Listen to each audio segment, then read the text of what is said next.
Next, we turn our focus to the financial foundation that supports our growth and decision-making.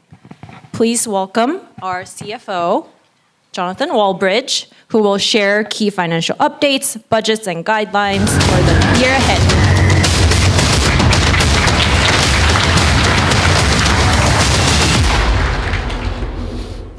Hello and welcome. Marvellous, I've still got Freeman's talking points, so I can just repeat what he said if people don't mind. But look, fantastic to be here. I think I last stood up on stage at events similar to this 2 years ago with the SKO back in Phnom Penh. Ho Chi Minh. It was such a good event, I don't even remember. It was a much smaller room, so I think it was probably something that caught in the order of about a quarter of the number of people here. And there's a lot of new faces here today. And I think first up, would like to say welcome, and welcome to all of those new faces, the new joiners, the new countries, and there's a lot going on the platform. I think it's also a mark of how we're evolving as a platform, and as Freeman said, the work that we want to do on collaboration, and genuinely this being a team effort, and that this is no longer just an SKO. It's no longer just about, hey, how do we do this as a sales team? It's about how do we bring together all of these other groups and teams that, whether you use a Formula One analogy, whether you use a cycling analogy, all of those team members have to deliver if we're actually to deliver on what's becoming an increasingly complex task for us with our customers. So I think that's going to be very much the theme across the next few days. While sales may be ultimately sort of front and centre in terms of those customer conversations, and we are here to serve them, everybody has a component to play in that, and that's why you see representation not just across countries but across functions as well, in terms of how do we actually deliver that. Okay. I've got a few slides. I've been told not to make it too numbers heavy, so I will try not to do that. And you'll be pleased to hear they've all been verified by Aini rather than Quentin. So there is validity in the numbers I'm showing, because some of them are very exciting, and you have to do a couple of takes just to make sure they are good and real. But Aini has verified that. You'll be pleased to hear. But look, just want to start off, and look, I think this kind of goes without saying. We have a unique opportunity here before us. Remember, I think data centers are now, you can't help but open up a newspaper, and data centers are just front and center of what's sort of going on in the world. I remember when I joined Digital Edge back in 2019 with Freeman and the Motley crew.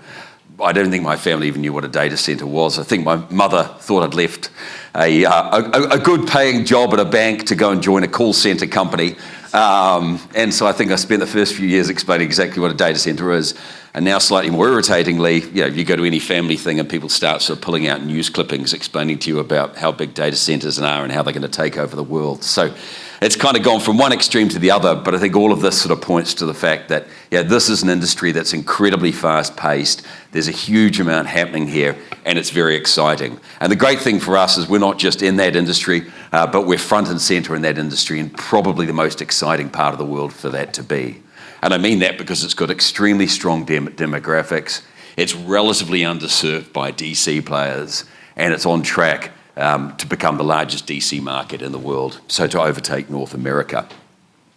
And I think we'll get a lot of this as we go through the presentations from other team members, so I'm not going to go into it in detail, both on market fundamentals, but also us as a platform. We genuinely have an amazing platform, amazing capabilities, and an amazing team.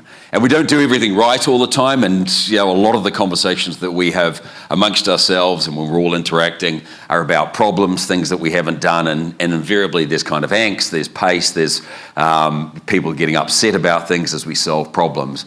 But just take a step back, and as you go through the next few days, have a look at what we've achieved, have a look at what we've got ahead of us, think about how we compare to our competitors, and think about how we can continue to be that better platform. And that probably starts on the customer side, starts with the customer relationships. Obviously, we've got a hyperscale business and we've got a retail and enterprise business. That hyperscale business is now driving about 90% of all of the new megawatt contracting that we do. So 90% of all of what we're expecting to contract in 2026 and 2027 and right through to 2030 90% plus is going to be with just eight customers. And so it's obviously critical how those relationships form. It's critical what those perceptions are, and it's critical what we deliver for them. And that's obviously going to be a big theme of what we go through in the next few days. Or I say the next few days, I get sent home tomorrow. But all the rest of you get to enjoy Bangkok the next few days. But that customer penetration is important. If we go back 2 years ago, we didn't have that customer penetration on the hyperscale side.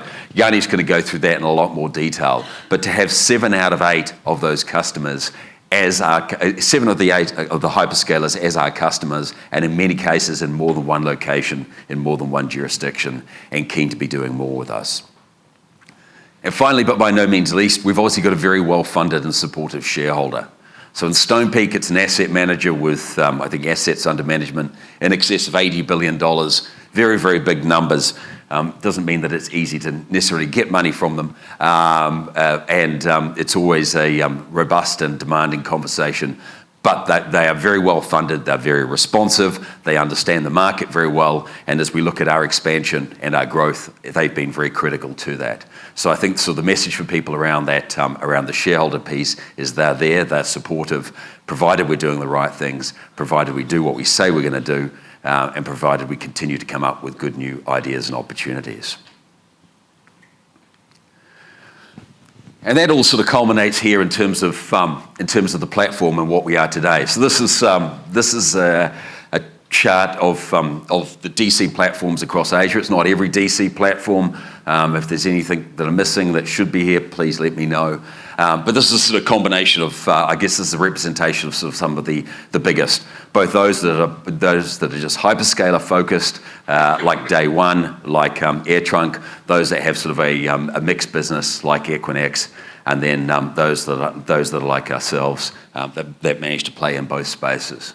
And I think the amazing thing here, and it goes back to what Freeman said, from a standing start of 6 years ago, we've built this company into one that's now present in 7 markets, and hopefully an 8th to come, as Yanni will speak about. And if you look at the competition that we've got on the left and right here, next to us you've got Digital Realty, NTT, STT, Equinix. These are platforms that have been around literally for years. In many cases have grown significantly through acquisition. All of these players were around 6-7 years ago. All of these players are now looking at us, what we do, how do they replicate it, how do they compete against us. And some of that competition isn't easy, some of that competition we don't win, but we're in an extremely good place. We're in an extremely good place because we can play multiple markets, particularly with hyperscale customers. We're in an extremely good place because we've got the scale to be having conversations across markets and with credibility behind our balance sheet. And we've also got the ability to offer different types of products. So we're not a one-trick pony. We can offer downtown sites, we can offer hyperscale sites, we can offer co-location product, we can offer BTS product. And that's pretty unique in this market and certainly in this part of the world. And how does that all culminate together? And these are the I&E numbers, as I said. This is our December exit EBITDA plus contracted EBITDA across the years since our inception. So the platform was formed in 2020. I think that 2020 number would actually be negative rather than a zero. There was no revenue. We hadn't done anything for the first year because we were sitting around doing PowerPoint slides. But from then on, 2021 and onwards, you can see that it has been a consistent path of growth. And it's been a consistent path of growth as we've added countries, as we've added projects, and as we've added people. And I think everyone in here, this room, has had a part to play in that and is going to have a part to play in that as we build out not just 2026, but beyond 2030 and the future. And as you can see, it's been a pretty consistent growth path. It's been a consistent growth path across adding countries, across adding projects, and across adding customers. As Freeman said, we've got the 2026 budget, which has an exit of $345 million. So it is a big step up versus 2025. I think honestly, as we look at the momentum that we've had across just this month alone, as Yanni will speak about, I think we're very well set up on that. There's very good line of sight, both in terms of some of the customer contracting we've done, but also the pipeline there.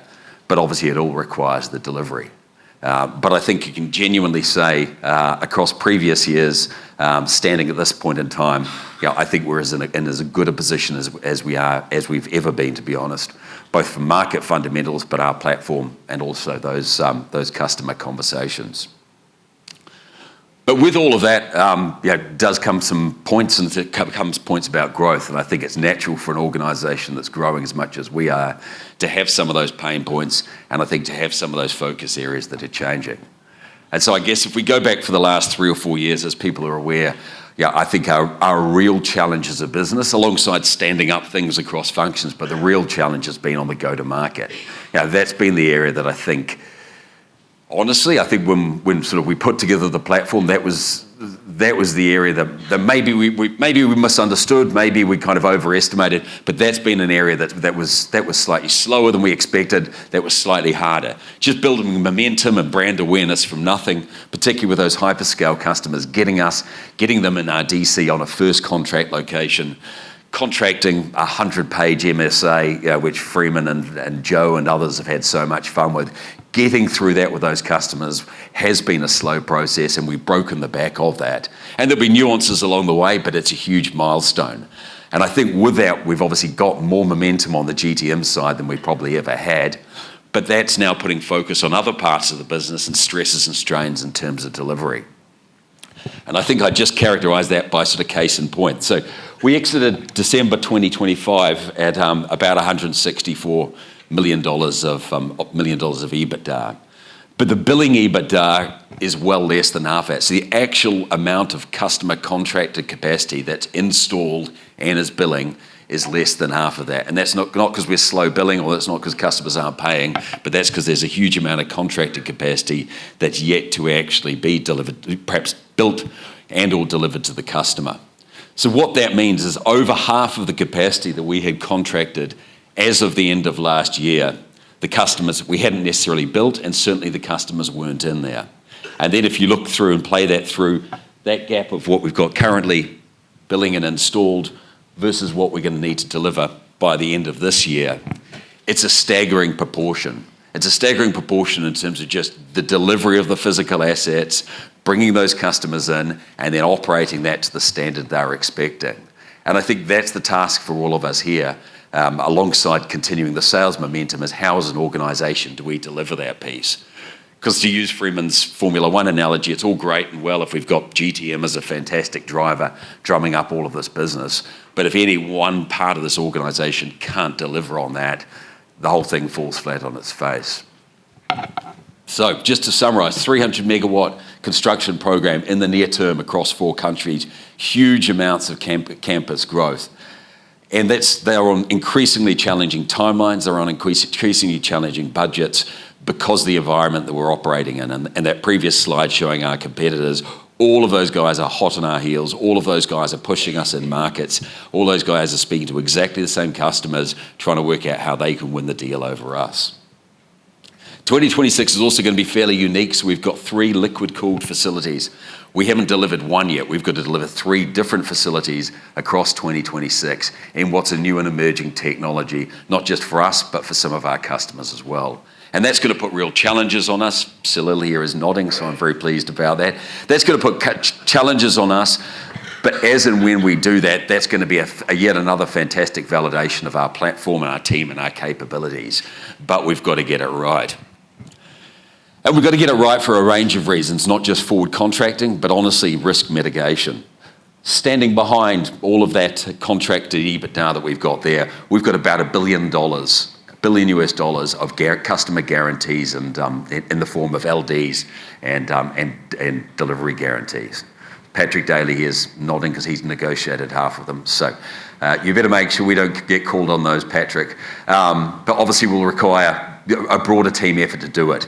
So there is a huge amount at stake here. And I think this is part of the transition as we go from co-location, which is a particular type of customer, particular price point, particular expectations in terms of probably having delivered capacity before they actually contract with us, to hyperscale customers who will contract with us on a 48 megawatt basis, who will contract out perhaps 12, 18 months out, which is enormously advantageous for us. But the quid pro quo is they have enormous expectations around delivery date, enormous expectations around cost and about the quality of the product we deliver.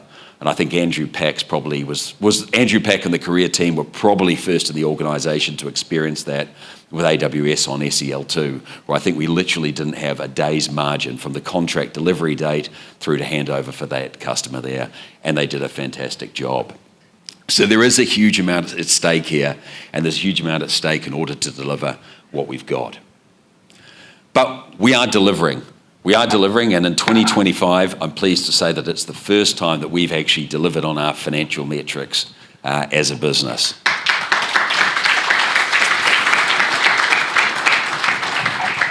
Wow, the first clap we've had. Fantastic.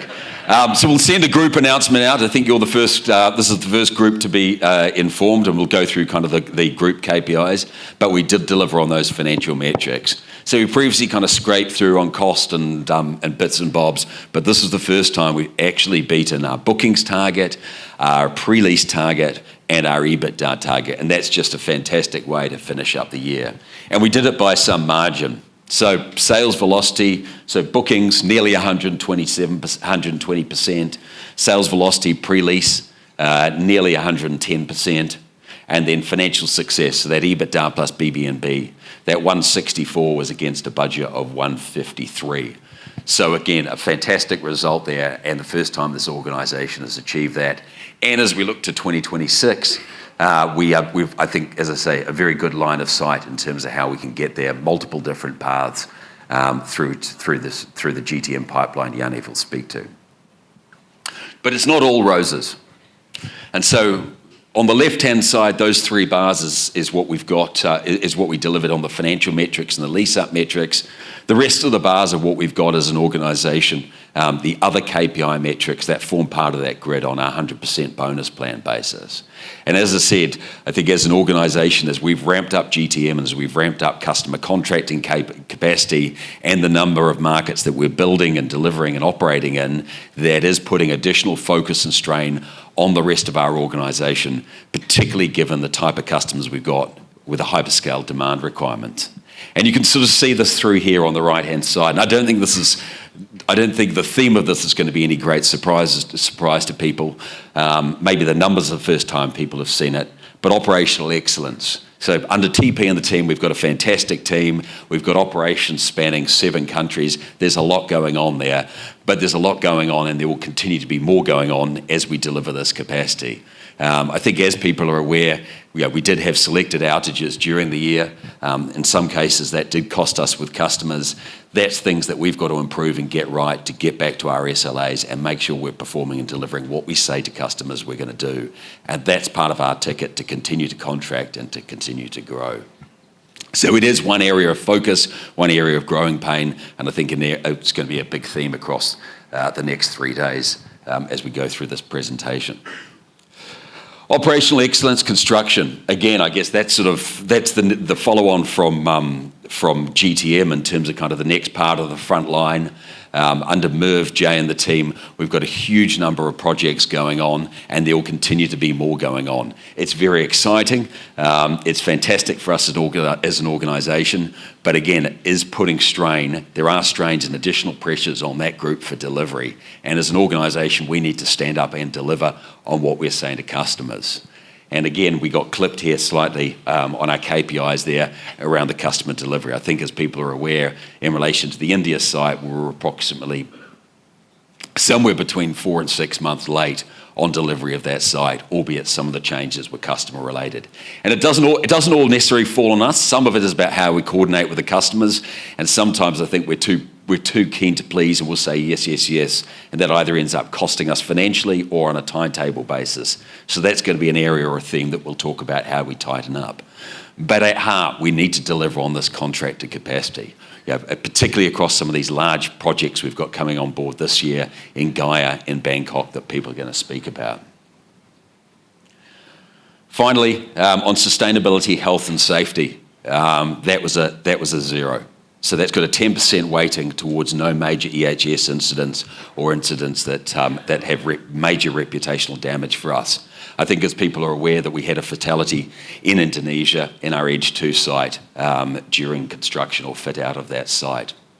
That fatality was a contractor, so it wasn't one of our employees. That fatality actually happened about 3 days after the individual was admitted to hospital, but it doesn't make any difference. That fatality that person would still be alive today had they not been working at our site and had we not had the issue that we had that caused that incident. The fact they were a contractor doesn't make a difference. They were under our custody, they were operating to our standards and procedures, and we're responsible.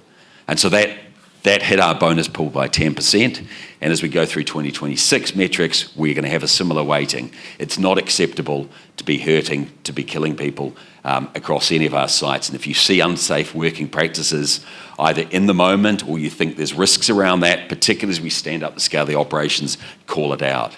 Like, timelines are all good and important, but if we're doing things in an unsafe way, that's not acceptable, and that needs to be looked at. And escalate that to your boss, escalate that to me, Freeman, to Naz, anyone. That is first and foremost what we need to be doing as an organisation.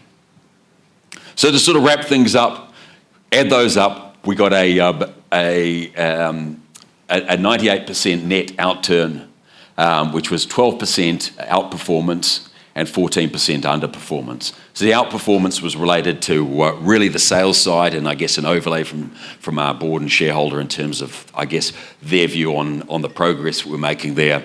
And then the underperformance here, the 14%, was really on kind of that physical asset side and that the operations and delivery. And as we look to 2026, it's a similar theme. And in fact, the weightings have increased more towards that second piece. So if I look at the financial metrics, which is the customer contracting and the EBITDA that pretty naturally flows from it, provided people do a good job on cost and don't spend too much on drinks in the next 3 days, that's 30%. So it's less than a third of of our bonus plan this year is linked to financial metrics. So it's obviously still critically important for us, but if you look at the weighting the board's applied for us as a business, it is not the most important thing from the point of view of their expectations around our delivery as an organisation, around a focus area. I think also as an area they probably identify risk and concern around. And it's a natural growing pain, but it's one that we've seriously got to focus on and seriously think about how do we deliver this in the most robust way. So sales and financial, and I've got a following slide, and this will be sent out to people when it's finalised in the next couple of weeks for December actuals. But sales and financial, that is around the BB&B and the in-year bookings. So effectively pre-lease and also bookings, with the addition of churn. And churn probably doesn't get a lot of mention, but it's critically important because it is money out of our pockets when it happens. So that's the financial and sales piece. The other 2/3 is all around what we can do as an organisation, about how we deliver the assets, how we operate those assets, how we look after our people, and then as a platform, how we work. So the construction piece, 35%. So the single biggest weighting is on construction.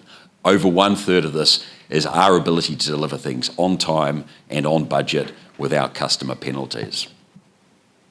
So that's got to be the theme across the next few days. How do we deliver that as an organisation?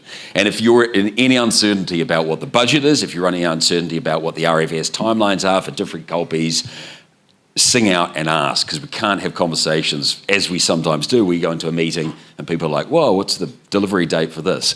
That's not acceptable within this organisation when over a third of people's bonus for the end of the year, our business's reputation, our business's license to operate hangs on our ability to hit those dates. So if you don't know them, speak to someone. If they don't know, let me know and we will communicate this out. But you must know those dates and you almost need them kind of tattooed on your arms.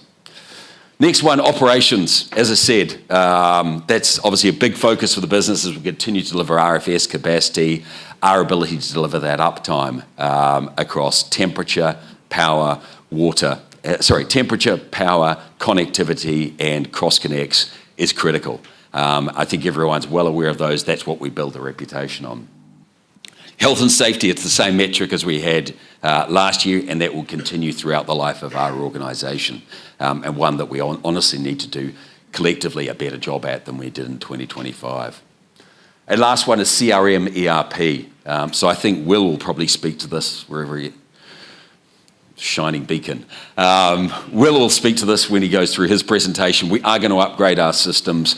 I think it's well overdue that we're going to move to something that's much more industrial grade. So we're going to move to, I guess, what's sort of best practice in Salesforce on the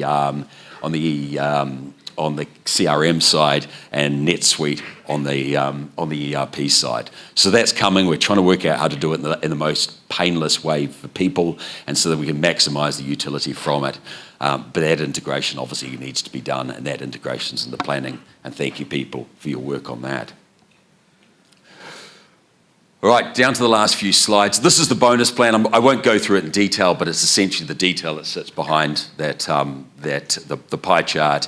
A fairly similar format, honestly, to what the 2025 was, but a variation in weightings, and also with the addition of that ERP CRM at 5%. So that will be communicated in the next sort of couple of weeks to people on a formal basis. And that, from a sales side, from the EBITDA side, all ties in with what we've got in the budget, and what people have either on a sales side or as a cost owner.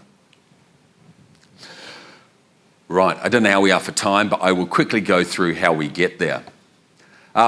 Look, there are countless sports analogies you can use for sort of teams, and I don't need to go through it in too much detail. I was hoping to use rugby, but I was told not many people here follow rugby, so sorry about that if you like rugby. So we just talk about cycling for a moment. I think Tour de France is generally recognised as one of the most taxing endurance events in the world. In the order of about 3,500 kilometres over about 15 days for these cyclists. Like, it is brutal. What you often see on the podium is the winner of a finishing stage. Mark Cavendish, I think, won 35 stages, so a world record. A guy from the Isle of Man, so a tiny little rocky outpost just off the United Kingdom. Mark Cavendish has won that 35 times, and I guess he's certainly in cycling circles, he's regarded as something of a god. And he's the guy, when you open up the newspaper or load on something on the internet, he's the guy who'll sort of pop up there. But I think a lesser known fact around this is, I think he's raced something in the order of about 75,000 minutes of racing during Tour de France. But he was actually only ever leading for a total of 8 minutes. 8 minutes across 75,000 minutes. So the rest of the time he was bunched in with his teammates who were all doing their job, and he was following behind them in order to protect him, in order to leave him with energy so that he could peak at the right place. So he had his teammates there, of which I think there were about 6 or 7 riders. Plus he then had this enormous support crew. And again, like the Formula One analogy, if any one of those pieces doesn't work, the whole house comes down. So he has his moment of glory. He's the one who's appearing in the newspapers, but really he's actually only that last 8 minutes out of 75,000 minutes in terms of the person who's actually at the front. And I think to some degree our organisation is sort of no different. And this is the reason for bringing everyone together as a group like this, rather than it just being about sales. Because as we'll chat about on the following slide, it's all of these components that are going to make a difference to whether or not we can actually contract with customers, whether we can deliver to the customers, and whether we continue to deliver and grow with the customers. So just to use some examples, looking at Emmeline here, delighted for you to join us. I think the first person who's moved continents to join DigiLedge, so welcome Emmeline, followed very closely by Tim,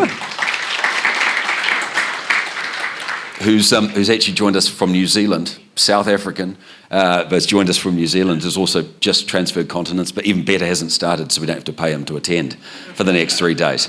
So if you know any more people like that, please let us know. But Emmeline, the Product Solutions Group, she's going to talk, we'll have a session and go through a lot of this, but it all starts with product, and I think it's been an area we probably haven't focused on as much as we should.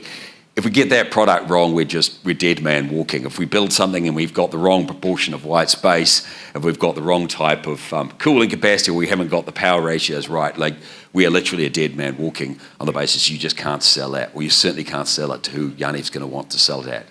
So you've got to get the product piece right. I won't go through all of these, but sales engineering, another one. If sales engineering says we can't do it, then again, we are dead in the water. If they say we can't do it, we've had examples of this where we think we can't do it, and then we've actually done it. And I think I'd call out Taki-san, wherever you are, Rio-san, and all of the fantastic Japan team for what you did on the Google side. A round of applause, please.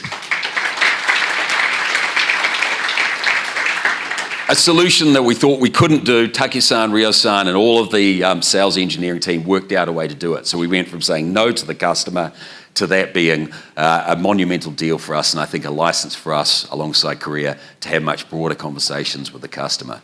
So again, sales engineering, a great example. Commercial, Nala. Here's the man here. Commercial, a lot of stuff that we do on, particularly for new projects, is done in Excel, done on fancy PowerPoints, but all around dev yields and all these things that we love to talk about at the deal desk and love to talk about with the board. But those are all predicated on a set of numbers and our level of confidence around the assumptions that we've got and around the cost assumptions. If we don't have confidence in those cost assumptions, or people are putting cost assumptions in that have got too much buffer, we will not be able to do those deals. So we will have to say no to the customer because we can't deliver what they want from a cost and a time standpoint. So commercial has to do its piece. Commercial has to go and grind every single number, has to make risk and judgment calls, and has to deliver us the best risk-adjusted numbers so that we can decide on an informed basis if we're going to do deals or not.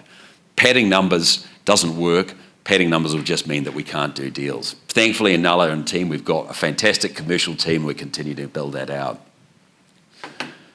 Legal and finance, those people who love to give you a fun time in the office. Look, I don't know how many countless hours we've spent, particularly with some of the larger customers, arguing over clauses that seem incredibly remote in terms of what happens if so-and-so is sanctioned, or what happens if there's a change of control further up the chain. It seems like they don't necessarily they're important or they're kind of esoteric, but they're important to the customer, they're important to our shareholder, important to the board. Thankfully, under Joe and with all of the fantastic legal people we've got across the countries, we have made huge inroads with customers. We will continue to get sent curveballs. Every time we sign an MSA, that's sort of like we've now got an MSA in place with the customer until we go to the next deal. They say, oh, we've got an updated MSA, and by the way, it's just got a few changes. And those changes are never to our benefit. Those changes are always changes that just make things more complicated for us. But they're also changes that are not easy for us to negotiate because someone in Seattle or wherever has actually come up with them and doesn't really want to talk to us about it. So that legal team, working in conjunction with other people here, it's a huge delivery point to think about how can we actually work those through on a timely basis to deliver something that's acceptable to the customer, but is also a risk profile that we can work with as a company.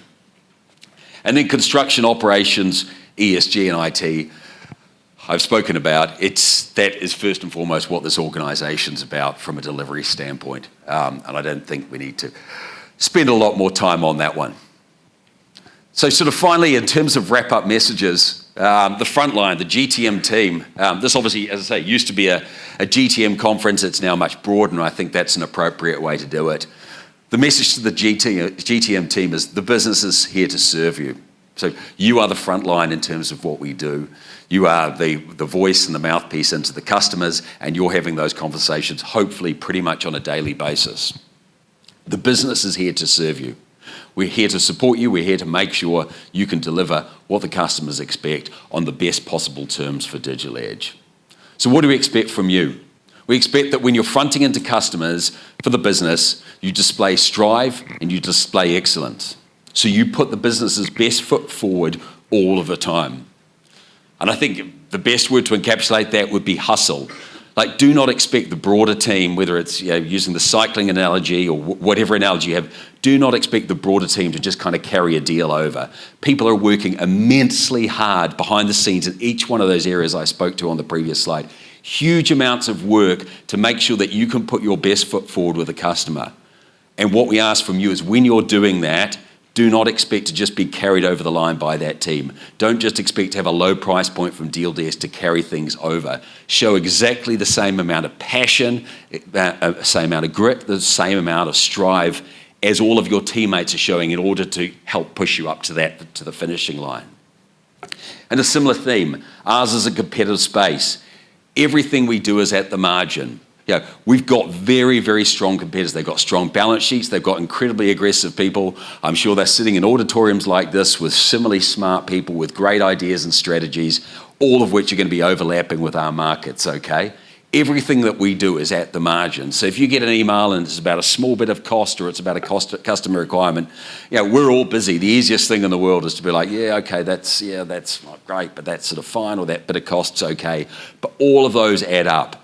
And so each decision that you're making and your colleagues are making, when we add all of that together, honestly, that's going to be the difference between whether you do a deal or not, whether it's a good deal for us, whether it's a deal that the customer's happy with. So every decision you're going to be making is at the margin, and please behave like that when it comes across your desk and when you're dealing with it. And across other functions, as I said, while GTM may be the front line, really it is now a much, much more integrated team in terms of delivery. We've got a hugely exciting program ahead of us. So I think 2030 plan, Quentin, correct me if I'm wrong here, 2030 plan has got CapEx in the order of about $10 billion. We know it's not going to exactly play out like that, but that's the broad magnitude of numbers, and we've certainly got very good line of sight in terms of about half of that number. But that's delivering in a very fast-changing environment, very demanding customers, and very diverse operating environments in terms of actually the quality of people, in terms of the standards that are expected, in terms of delivery. And we've got to deal with all of that in real time. And a good example, I think, is India, BOM 2, which we signed last quarter. Right up until the point of signing, the customer was still changing exactly what it wanted on its technical specifications, exactly what it's going to require from us, exactly what it was going to provide. And I think our India team deserve a bit of applause for a fantastic effort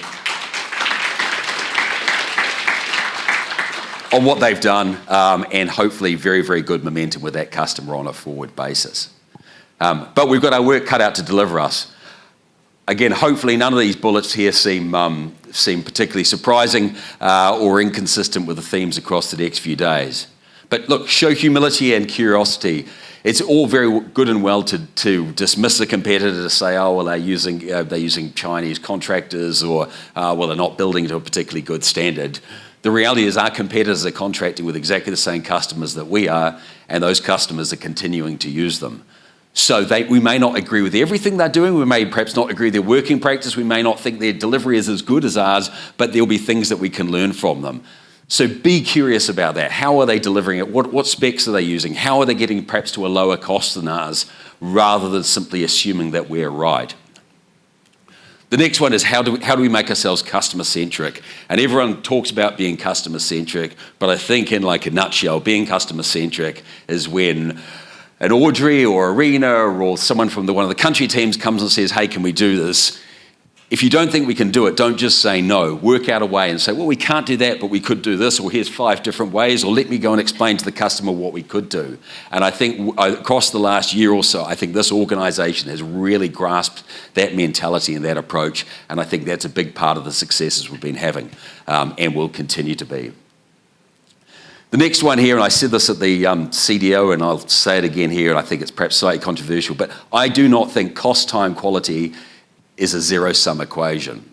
I don't think that holds. I don't think you see it in our competitors, and I don't think you see it in our platform. And I don't think you see it in other industries as well. I'm sure NASA was telling Musk that when Musk was wanting to build rockets like a quarter of the price, and now NASA's contracting him. I don't think that is a correct statement, and I think as a mindset we need to be thinking about how do we challenge that. And it's not to say that it's not always going to hold, but there will be examples. And I think the Bangkok team here with Askill, Patrick, and all of the fantastic work that we've got going on, literally with a tiny team at the moment supported by contractors, supported by BGRIM, has pushed down that construction cost in the order of about $100 million while we've still got an A-grade contractor. So we could have very easily gone on and contracted all of that back in about November last year. Askill said, no, I want to put this on pause and I want to rebuild this. And we've rebuilt it. I think we've rebuilt it in a better way, holding to the timeline, holding to the same contractor, the same quality, and taking $100 million of cost out. And that is through hustling, and that's through focusing and value engineering. And we need to see more of that. Last 3 here, a bit ironic given how long I've talked. Be efficient. We need to stay agile. Like, we're in a fantastic spot size as a company. We're not too big and we're not too small. We're kind of like the Goldilocks. You look at decision making at some of these larger organizations, it can be incredibly slow. and we don't want to be that company. Some of the smaller organizations have got quick decision making, but they don't have that customer momentum, they don't have that credibility. We're in a very nice spot as we are, and I think it's sort of beholden to all of us, starting at the top with Freeman, to make sure we keep that agility. And so how do we put good processes, how do we stand up additional things like the RFS committee that will be spoken about, how do we put that governance around things, but still ensure that we sort of maintain a lot of the agility and magic that's been a very central part of getting us here today. Last couple of points, treat every dollar like your own. I said it last time at the CDO, I said it at the sales conference. I know we've got big numbers going around this organisation, hundreds and hundreds of millions of dollars of CapEx. And again, it's very easy to be like, well, it's only $50,000 or whatever. Like $50,000 when we go and talk about the P Club later on, $50,000 can help us double the number of attendees at a P Club. It makes a very meaningful difference to our business, to our people, how we can pay people, what we can do in our license to operate. So treat every dollar like your own, regardless of how many commas there are, particularly if it's in India where I still can't work out crawls and lakhs and things. Treat every dollar like your own. It genuinely does make a difference. It'll make a difference to your colleagues, it'll make a difference to you, and make a difference to our business. And finally, with all of that going on, please make sure you embody our values. As Freeman says, I think this has to run through the heart of what we do. I think it's very, very critical for us as an organisation. It's very critical as to how we face into stakeholders, not just customers as well. And it's going to be a central part of our success as we go forward. So finally, look, I'd like to thank you all for coming here. Many of you travelling on Sundays, many of you travelling on Scoot, many of you whinging about the quality of your airlines, but very, very pleased that you came here. Appreciate for many of you it was also travelling on a day away from families. Your presence here is greatly appreciated. It's going to be a fantastic next few days. I'm sorry I'm being sent off tomorrow. Please party hard tomorrow night and enjoy yourselves and have a fantastic week. Thank you. Thank you, Jonathan. We're going to have a quick coffee break until 10 a.m. So please be seated by 9:59. Thank you.